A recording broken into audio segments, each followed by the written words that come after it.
أعوذ بالله من الشيطان الرجيم. بسم الله الرحمن الرحيم. إن هذا القرآن يهدي للتي هي أقوم ويبشر المؤمنين الذين يعملون الصالحات أن لهم أجرا كبيرا، وأن الذين لا يؤمنون بالآخرة أعتدنا لهم عذابا أليما. ويدعو الإنسان بالشر دعاءه بالخير، وكان الإنسان عجولا.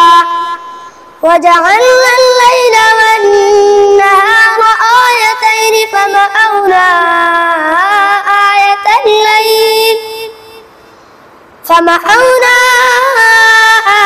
الليل وجعلنا آية النهار مبصرة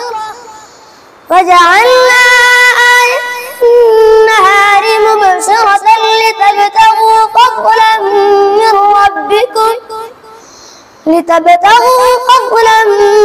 من ربكم ولتعلموا عدد السنين والحساب، وكل شيء فصلناه تفصيلا. وكل إنسان ألزمناه طائره في عنقه، ونخرج له يوم القيامة كتابا يلقاه منشورا. اقرأ كتابك كفى بنفسك اليوم عليك حسيبا. من اهتدى فإنما يهتدي لنفسه، ومن ضل فإنما يضل عليها، ولا تزر وازرة وزر أخرى، وما كنا معذبين حتى نبعث رسولا. صدق الله العظيم.